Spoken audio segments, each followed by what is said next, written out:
Olá, eu sou o Marcos Valério XR, no dia 30 de junho de 2021. Há muito tempo estou devendo esse assunto. Até pensei em fazer em forma de live, mas seria um pouco adequado porque eu preciso mostrar uma série de imagens.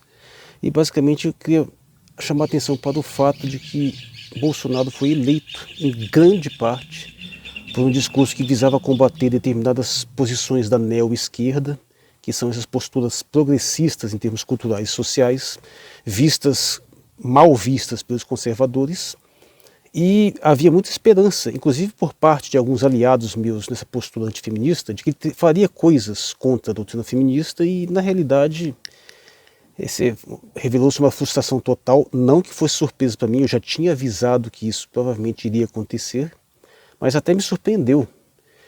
Quando eu coloco esse título aí de 7-1, é porque não é totalmente verdade que o bolsonarismo não tenha feito nada. Ele chegou a fazer alguma coisinha, não pelo próprio Bolsonaro em si, mas principalmente pelo movimento. Algumas figuras, algumas lideranças surgiram, principalmente por parte de mulheres, como a Ana Carolina Campanholo, ou a Raquel Scheherazade, a própria Joyce Hasselman, e que é sempre bom ter algumas mulheres colocando esse tipo de posicionamento, fazendo esse tipo de confrontação. Então, de fato, não é totalmente nula essa oposição.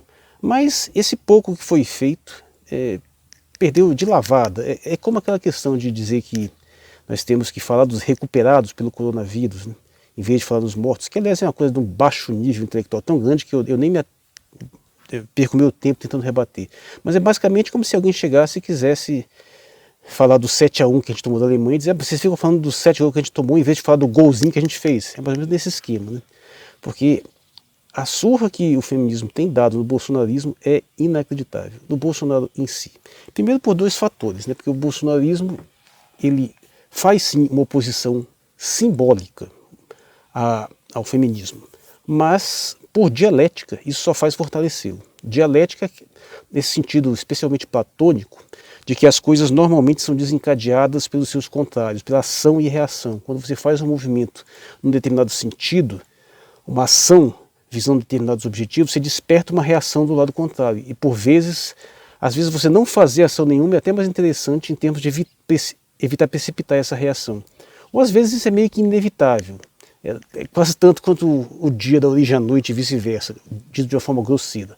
Então, de forma dialética, o simples fato de Bolsonaro atrair simbolicamente isso, ele já dá uma legitimidade ao feminismo, primeiro porque muitas delas passam a se aliar de uma forma coesa contra o bolsonarismo e passam a ficar de um determinado lado.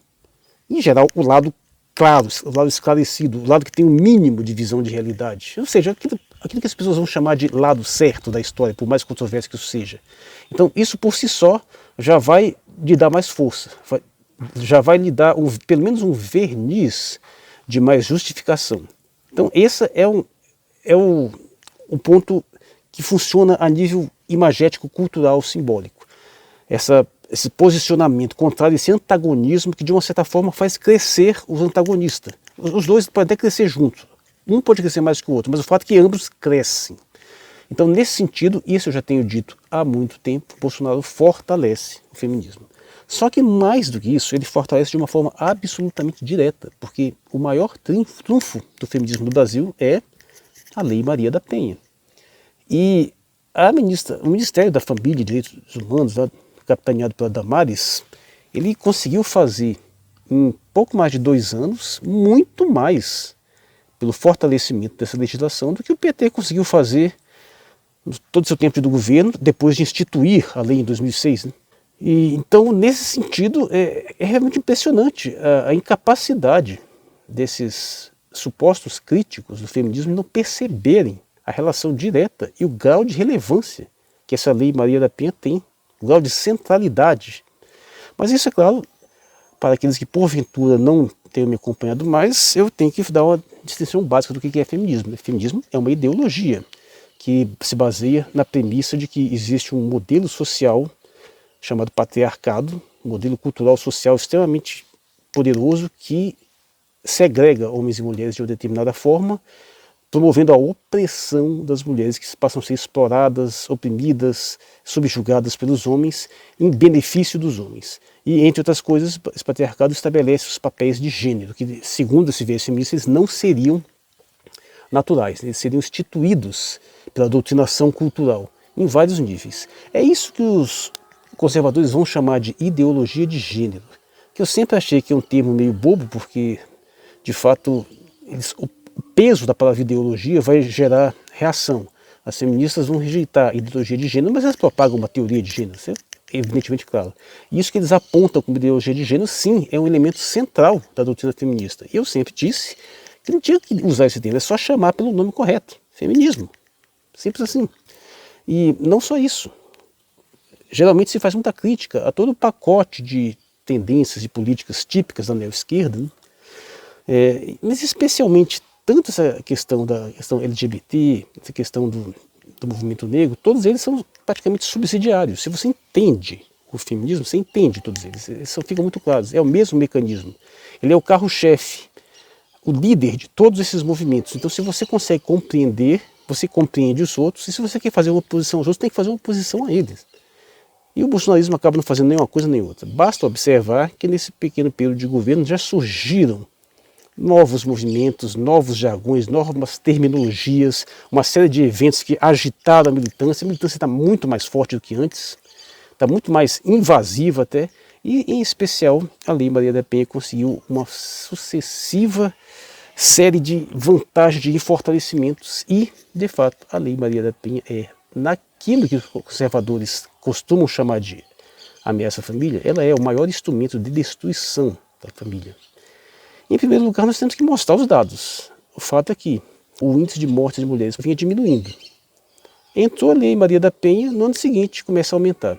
E nunca mais parou de aumentar. Instituiu-se lei do feminicídio. O que aconteceu? Os feminicídios aumentam.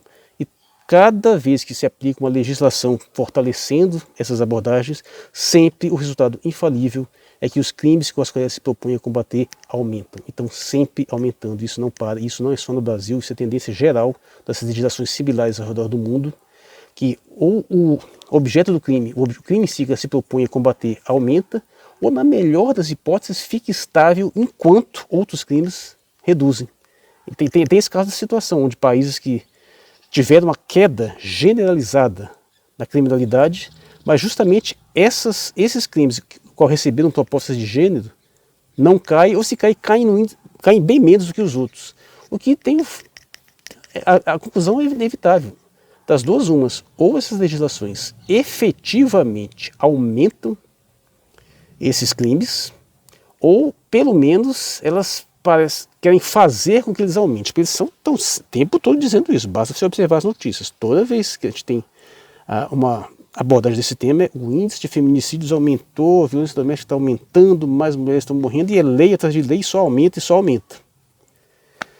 Isso por quê? Porque o diagnóstico essencial, a premissa dessas legislações é o feminismo, é aquilo que você prefere chamar ideologia de gênero, mas o mais importante que é a questão do patriarcado, é a ideia de que esses crimes não são crimes no sentido comum do termo, no sentido individual, ou mesmo no sentido derivado de determinadas condições sociais pontuais. Eles seriam, na realidade, uma expressão dessa estrutura social chamada patriarcado, e, na verdade, eles seriam intrínsecos a ele. Então, o que se faz, no fundo, é tentar conquistar aquele objetivo primordial do feminismo, que é derrubar o patriarcado, por meio de uma série de ações que, em tese, promoveriam isso. E a Lei Maria da Penha tem esse espírito. O fato de nunca ter conseguido reduzir em absolutamente nada não é acidental, é intencional, porque o objetivo não é esse. O objetivo é capitalizar esse aumento real ou imaginário para criar um senso de urgência para produzir mais e mais legislações cujo objetivo real é qual? É dissolver por completo as instituições familiares. E enquanto o índice de crimes que se propõe a combater continua aumentando, o índice de dissolução de famílias vai aumentando também. Isso aí é um legado imbatível, infalível.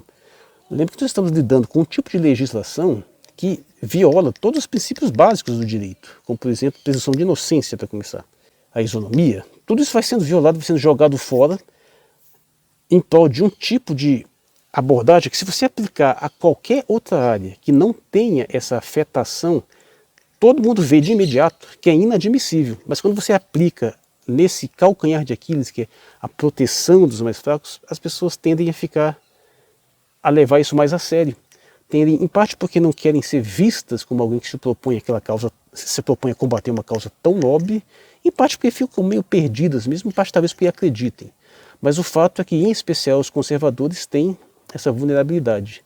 Eles levam a sério qualquer tipo de postura essencialmente vitimista, como eu já coloquei aqui. Mas não basta só falar disso. Eu vou recorrer em especial ao próprio site do Ministério da Mulher, da Família e dos Direitos Humanos. É ele que se gaba de que, por exemplo, em menos de 2 anos, 14, 15 leis são sancionadas em favor da mulher. Isso aí ele está dizendo, esse é o título do enunciado. Claro, algumas são perfeitamente defensáveis. Tem uma questão em relação a prevenir a gravidez da adolescência, tem a questão de evitar combater o casamento civil, a questão de favorecer exames de ultrassonografia na rede pública. Isso aí não é questão, mas vamos focar especificamente nesses que envolvem a temática da Lei Maria da Penha. Começando lá por esse site, a mais antiga, que foi em maio de 2019, que eu já comentei, eu tenho um vídeo aqui chamado Bolso Feminismo, eu comentei ela, é a Lei 13.827, que altera a Lei Maria da Penha para autorizar a aplicação de medida protetiva de urgência a mulheres em situação de violência doméstica e familiar ou aos seus dependentes e para determinado registro da medida protetiva de urgência em banco de dados mantido pelo Conselho Nacional de Justiça. Quando você olha a legislação, o que você vê que é o seguinte: o que está acontecendo aqui é que está se eliminando a necessidade de haver um mandato judicial para que essa medida protetiva leia esse afastamento desse suposto agressor. Eu não vou usar o agressor, você é o acusado de agressão, porque a quantidade de denúncias falsas lá é assustadora, mas isso significa que o homem que for acusado de agressão não precisa ter prova nenhuma, pode ser expulso da sua casa, em determinada área, o que pode, dependendo do caso, até impedir de trabalhar, de acessar o seu local de emprego, não havendo autoridade judicial, pode ser pela autoridade policial, por ser pelo delegado de polícia, até pela própria delegacia especializada. Ou seja, o que significa que a partir de agora qualquer mulher tem, a qualquer momento, o direito de pôr o homem para fora de casa, sempre uma acusação falsa. Essa foi uma das leis. Vejamos. Acrescentar algumas outras, assim, por exemplo, tem uma da Lei 3.836, que torna obrigatória a informação sobre a condição de pessoa com deficiência da mulher vítima de agressão doméstica ou familiar, basicamente para colocar na conta do agressor qualquer agravamento que tenha dessa deficiência. Depois nós tivemos a Lei 13.871, que obriga o acusado de agressão a ressarcir os custos relacionados à saúde pública prestados pelo SUS às vítimas de violência doméstica e familiar. A Lei 13.880 preveu a apreensão da arma de fogo sob posse do acusado de agressão em casos de violência doméstica na forma que especifica, que é curioso, né? O governo que se vendeu como aquele que ia armar a população, dar o direito de se armar, aprova uma lei que facilita a qualquer momento, se a mulher quiser, ela tira a arma do marido, simplesmente vai lá, faz a acusação, que o policial vai lá recolher a arma. Sem nenhuma dificuldade, mais uma vez assinado por Sérgio Moro, isso aí, né? Depois tivemos a 13.882, que altera a Lei da Maria da Penha para garantir a matrícula dos dependentes da mulher vítima de violência doméstica e familiar em instituição de educação básica mais próxima do seu domicílio. Qual o objetivo disso aí? No caso de você conseguir colocar o marido para fora de casa, ela pode fazer com que ele perca o acesso às crianças na escola, porque se de repente ela está numa escola onde tem acesso, ela colocando junto para o domicílio, considerando que essa lei protetiva cobre uma área territorial, ela pode fazer com que ele perca qualquer tipo de acesso a ele, mesmo que ele tenha, por exemplo, conseguisse uma guarda compartilhada, alguma coisa, ele vai perder o acesso pela Lei Maria da Penha. Ou seja, é o processo de alienação parental. Tivemos então a Lei 13.894, que basicamente faz com que facilite a anulação do casamento, no caso de denúncia de violência doméstica, e além de aumentar modelos de informar mais a suposta vítima, de que recursos ela pode utilizar para ferrar mais com a vida do marido. Apesar de todas essas legislações serem graves, eu acho que essa, a 13.981, é especialmente problemática, porque ela dispõe sobre a notificação compulsória dos casos de suspeita de violência contra a mulher. Significa que a denúncia não cabe mais apenas à suposta vítima. A princípio, qualquer pessoa pode fazer essa denúncia e os agentes de lei, diante de qualquer indício ou suspeita, estão obrigados a fazer essa denúncia sob punições. Isso significa aquele movimento de você deslocar a questão do fórum privado para o fórum público, o que invariavelmente vai chegar um momento em que, mesmo que a mulher não queira denunciar, essa denúncia pode ser feita à revelia da vontade dela e todos os efeitos destrutivos da Lei da Penha podem ser encaminhados mesmo contra a vontade da suposta vítima. Em 2020, a Lei 13.894, que basicamente gera uma frequência compulsória do acusado de agressão a centros de educação e reabilitação em educação social. Em suma, vai ser submetido àquilo que os conservadores chamam de ideologia de gênero. Vai promover uma tentativa de doutrinação nesse viés feminista, o que demonstravelmente, onde isso acontece, não tem eficácia alguma em prevenir criminalidade, pelo contrário. Mas é claro que não parou por aí. Essas estão registradas lá essas que eu citei aqui, que já estão promulgadas, já foram sancionadas, que já estão lá no site do Ministério da Mulher, Família e Direitos Humanos como coisas já efetivadas. Agora nós temos que, ou seja, só em questão de Lei Maria da Penha, 8 dessas legislações que já estão consagradas, já fazem parte da legislação brasileira. Leis que aumentaram em muito. Qual é o balanço dessas leis? O que acontece? Que agora, na prática, o que acontece é que qualquer mulher tem a capacidade de, a qualquer momento, a qualquer tempo, inclusive com outros recursos aí que não passam exatamente por legislação, como por exemplo aplicativos de denúncia, né? Se ela quiser, a qualquer momento ela põe o marido para fora de casa em qualquer situação. Aqui, por exemplo, a casa aqui onde eu moro é minha. Eu sou casado, eu herdei dos meus pais. Se a minha esposa quiser, ela simplesmente faz uma ligação, a polícia chega aqui e me tira de casa. Sim? Mas dizer mais nem menos. Não tem nenhuma necessidade de comprovação, nem nada.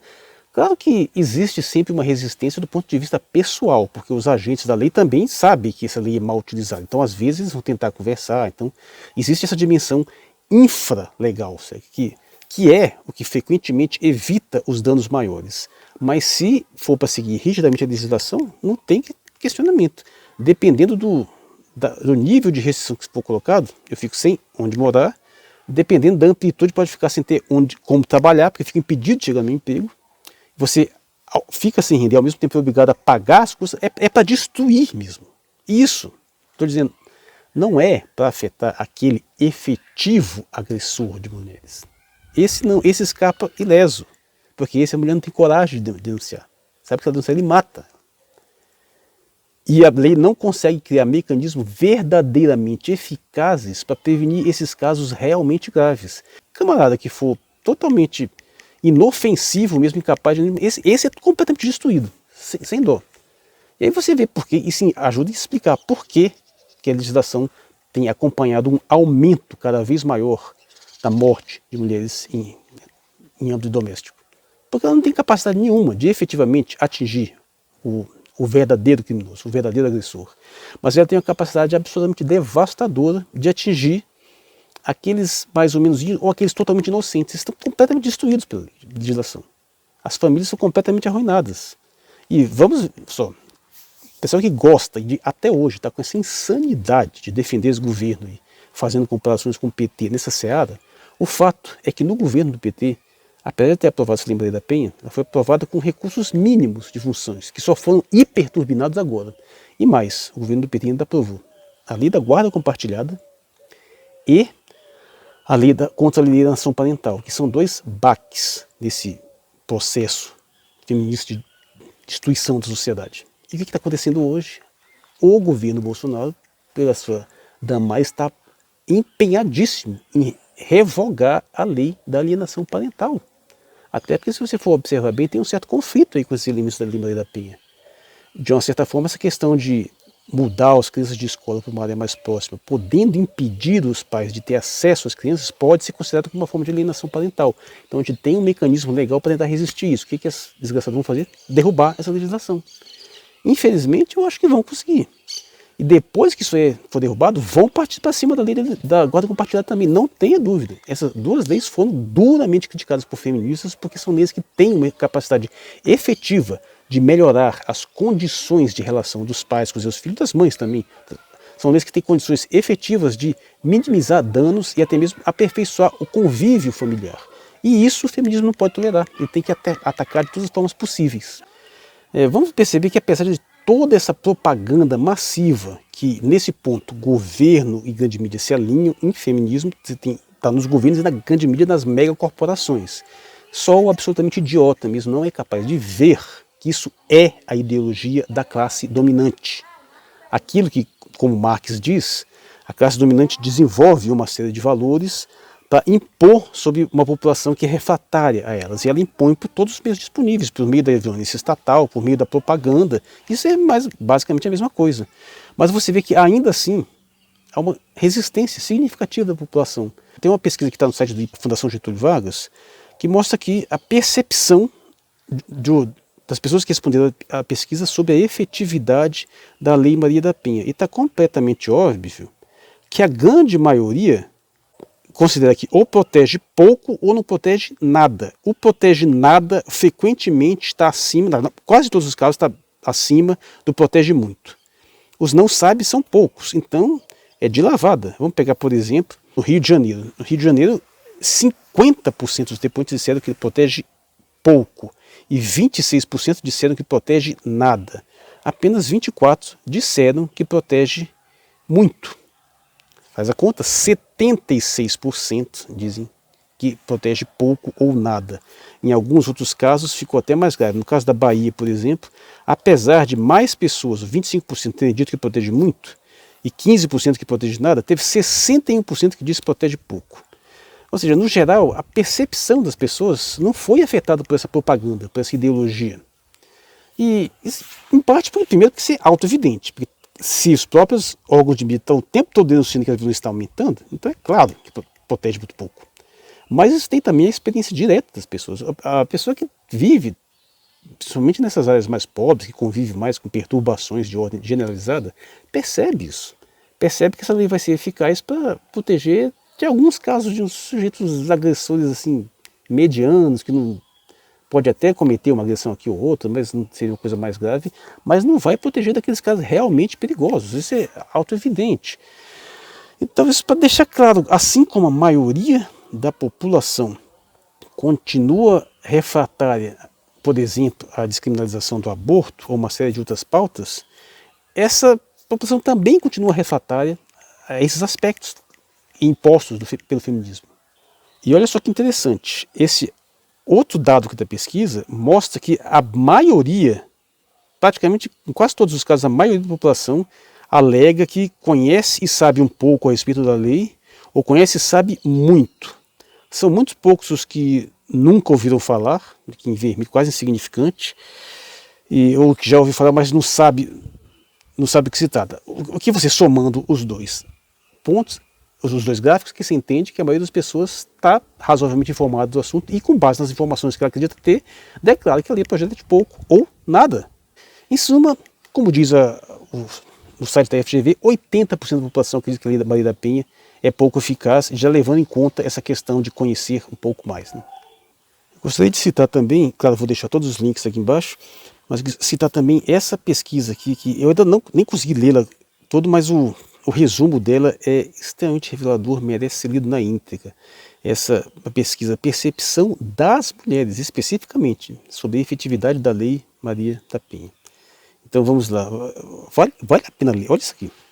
Que verificando publicações, que constam percepções tal, revisão da literatura, essas coisas todas, inclusive da revista Feminismos, revista Gênero e Direitos, várias publicações, está aqui dizendo, os resultados indicam que a Lei Maria da Penha, a Lei 11.340 de 2006, tem uma boa aceitação pelas mulheres. Geralmente, boa aceitação é bem vago, né?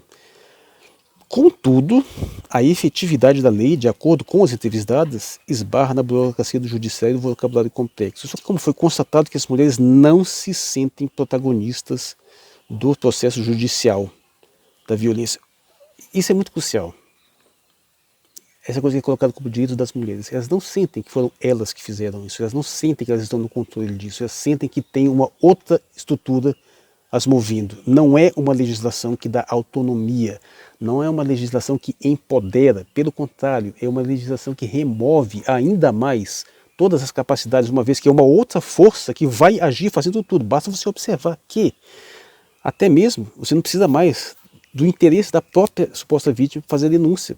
O processo pode ser totalmente movido à revelia dela, a família dela pode ser destruída pela força estatal contra o interesse dela. É claro que ela não tem como se sentir protagonista disso. Mas claro que, como toda pesquisa feminista que se preze, o estudo conclui que a efetividade da lei deve ser ampliada para que se possa procurar as lacunas preenchidas do que se concerne à efetividade. Isso eu estou observando, eu estou denunciando isso há quanto tempo? Esse meu texto aqui, os 5.000% de paranoia, é de 2014. Teve todas essas questões aqui, de que a lei não está tendo efeito direito, porque tem que fazer mais, tem que reforçar mais. É aquele tipo de negócio, você está usando uma abordagem que não funciona e a única coisa que o indivíduo pensa é em aumentar ainda mais. Está usando um remédio que não funciona e o que ele faz aumenta a dosagem. E vai gerando um monte de efeito colateral, não dá resultado, que quando vai, aumenta mais a dosagem. Ou seja, é completamente insano. Mas nesse meu texto aqui, todos esses elementos estão colocados. Não se alterou nada, só piorou de lá para cá. Agora vamos passar para a Lei Maria da Penha nas escolas. Lembra do Escola Sem Partido? Lembra do combate à ideologia de gênero nas escolas? Você vai tirar a palavra ideologia de gênero e mete do mesmo jeito, porque é a mesma coisa que esse negócio vai colocar. Se trata de instituir a Semana Maria da Penha nas escolas. Síntese, doutrinação feminista nas escolas, não apenas por meio de materiais didáticos que absorveram um ou outro elemento de uma doutrina que já está meio que misturada pelo senso comum, ou de atitudes individuais dos professores. Não, mas um negócio muito mais oficial, muito mais invasivo, muito mais denso, levando isso a nível escolar, levando toda essa fraude monumental para ser colocado para doutrinar crianças nas escolas. Tudo o que eles precisaram fazer para conseguir vencer aquela enorme resistência que teve vários estados, inclusive aqui no Distrito Federal, tiveram resistências contra qualquer proposta de legislação que tivesse que parecesse que fosse introduzir ideologia de gênero nas escolas. Tudo bem, nenhum deles nunca utilizou a palavra ideologia de gênero, mas ficava meio que fácil fazer essa associação, que normalmente estavam falando de proteção contra a violência LGBT e uma série de coisas. Bastou você colocar isso como Lei da Maria da Penha, pronto, passa. O pessoal nem vê mais o que está acontecendo. Isso, inclusive, é a prova cabal de que feminismo é uma fraude. Porque a sociedade em peso, inclusive os mais conservadores, imediatamente concordam com qualquer coisa que seja visto como em benefício das mulheres. É aquele princípio que o Paul Elan, que é o fundador do Movimento pelos Direitos dos Homens, já anunciou há muito tempo. A sociedade automaticamente abraça entusiasticamente, sem questionar, qualquer coisa que seja vista como para proteger mulheres, para beneficiar mulheres. Se a teoria feminista fizesse algum sentido, não poderia ser assim, teria que ter uma resistência muito maior. E essa resistência só surge quando você consegue mostrar para eles que essa lei efetivamente não protege mulheres. Porque se você só mostrar que a lei só ferra com a vida dos homens, só destrói a família, mas está protegendo mulheres, ninguém se mobiliza. Mas se você conseguir mostrar que ela nem sequer é isso, aí sim você consegue promover resistência. Mas o que acontece? Isso que em si já desmente a essência dos dogmas feministas. Mas basicamente a ideia é inserir dentro das escolas, com todo o apoio do aparato do governo Bolsonaro, tudo aquilo que os eleitores de Bolsonaro rejeitavam. Você só precisou usar um subterfúgiozinho evidentemente fajuto para comemorar os 15 anos de fracasso sistemático da Lei Maria da Penha. Estamos aí, vamos aumentar ainda mais a invasividade, utilizar ainda mais o processo de lavagem cerebral social para piorar ainda mais a situação. Mas o pior de todos vem agora. O mais grave é esse aqui, projeto de lei número 741 de 2021, programa Sinal Vermelho contra a Violência Doméstica, como uma das medidas de enfrentamento à violência doméstica e familiar, apontar a questão mais crucial. Aqui o artigo 132A. O que é violência psicológica contra a mulher. Lembra que há muito tempo eu estou dizendo isso, que essa questão primeiro começa na coisa mais óbvia, mais física, depois passa para o plano psicológico, depois financeiro, depois passa para o plano simbólico. O plano simbólico ainda vai demorar um pouquinho, mas já vai entrar. Estamos no psicológico, artigo 132. Quando você for ler isso aqui, você pode pular todas essas partes que estão entre os zoos. Ó. Pega só isso. Expor a mulher a risco de dano emocional que lhe prejudique e perturbe o pleno desenvolvimento ou qualquer outro meio que lhe cause prejuízo à saúde psicológica e autodeterminação. Como é que você define o que é esse dano emocional? Se eu te xingo de coxinha, isso pode ser um dano emocional. Se eu falo que seu time é uma porcaria, pode ser um dano emocional. Se eu critico o filme que você gosta, isso pode ser um dano emocional. Em que sentido isso pode perturbar o pleno desenvolvimento, ou degradar, controlar as ações, ou qualquer tipo de prejuízo à saúde psicológica e autodeterminação? Percebe o nível da subjetividade aí? Praticamente qualquer coisa pode ser incluída aí. Não, mas qualquer tipo de relacionamento, porque a lei da Maria da Penha já está sendo aplicada há muito tempo, além do âmbito familiar, está sendo aplicada para qualquer coisa. O ponto é que se você namora uma moça e depois resolve terminar o namoro, você causa um dano psicológico. Pô, como não? É da natureza humana. As relações humanas causam esse tipo de problema. Então, por essa lei aqui, praticamente qualquer coisa pode ser enquadrada. Você faz, não te quero mais, você está muito chata, quero partir para outra. A menina, cara, quem é que já não viu isso? A menina começa a chorar, ela tem de ameaça até se matar, isso não é um dano psicológico? Uma coisa, inclusive, coloca em risco lá, ou não precisa colocar, pode parecer que coloca em risco até a própria vida. Quando não diz que, se você me abandonar, eu me mato, ou te mato. E você vai e legisla sobre isso. O que isso aqui significa? Isso aqui abriu, escancarou o restante da caixa de Pandora. Claro que ainda vem alguns detalhes aqui que eu estou falando. A da violência simbólica que já acontece em alguns elementos aí, pode ser, por exemplo, você ter uma imagem de uma mulher bonita na parede. Assim, você colocou lá uma costeira, coloca na parede, isso é violência simbólica. O fato é que absolutamente qualquer coisa pode ser enquadrada nesse tipo penal que estão tentando construir aqui. Observa o tanto que isso é grave. Soma essas medidas aí todas numa só. Isso significa que agora, qualquer pessoa que ache que a mulher de alguém está sofrendo uma violência psicológica, ele pode acionar o Estado, independente da vontade da suposta vítima, e promover todos esses efeitos legais devastadores da legislação. Qualquer um que quiser, agora, pode destruir uma família. Simples assim.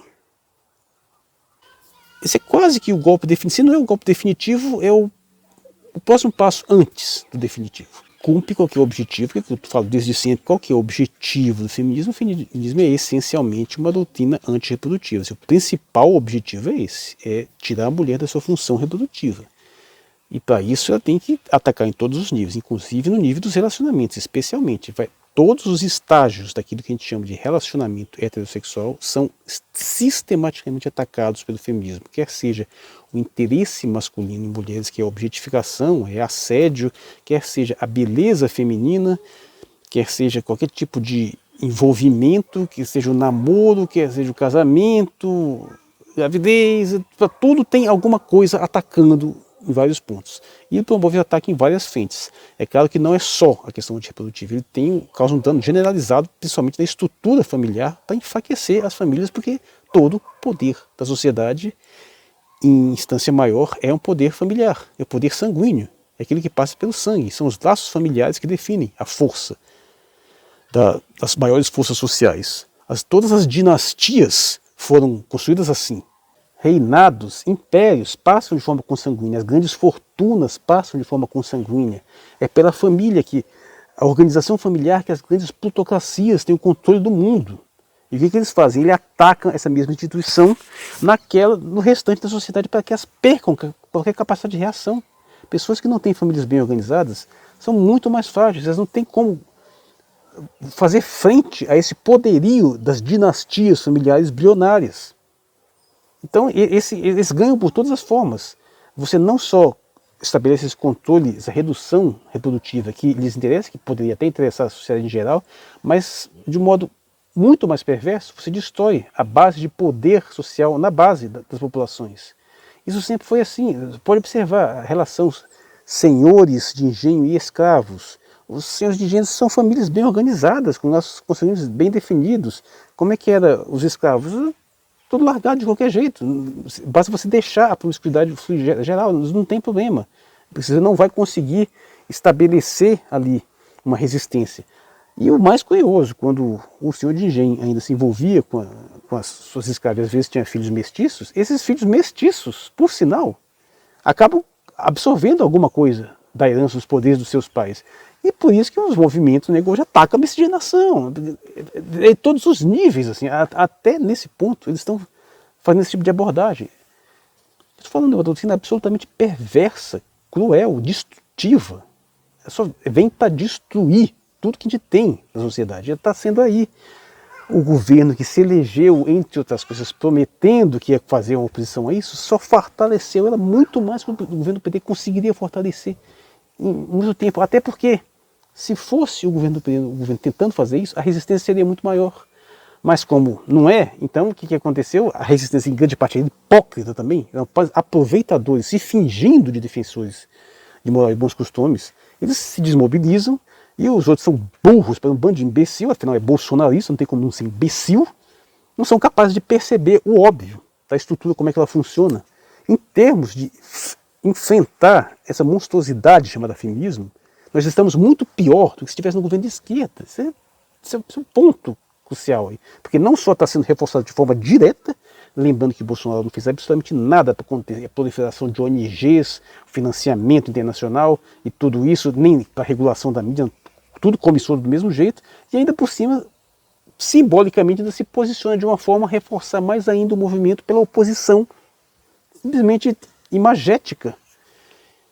E aí está aí, e apesar de ter feito todas essas contribuições, fortalecendo isso ainda mais, feministas nunca vão reconhecer isso, pelo contrário, vão estar sempre denunciando que o Bolsonaro agride as mulheres, ofende as mulheres, é um inimigo, não sei o que, e bem feito, porque age dos dois lados. O ponto é, feminismo põe o bolsonarismo no bolso, é um movimento inteligente, é uma estrutura cujo comando sabe o que está fazendo, sabe agir com cautela, com estratégia. O bolsonarismo é um bando de débeis mentais, corruptos, canalhas, incapazes de articular qualquer outra coisa que não golpezinhos, crimezinhos de baixo nível. Não tem como ele competir com uma estrutura muito mais poderosa, muito mais inteligente e muito mais maléfica também, mas que é bem organizada. O feminismo dá de 7-1 no bolsonarismo. Na verdade, estou sendo generoso, dá bem mais, né? 15 anos de flagelo dessa lei aí absurda aí, só piorando, só aumentando os índices de morte de mulheres aí, destruindo família e lesando a sociedade de forma generalizada, com aplauso, inclusive, daqueles que fingiram de combatê-lo. Eu sou Marcos Aurélio XR, dia 30 de junho de 2021. Obrigado por sua atenção.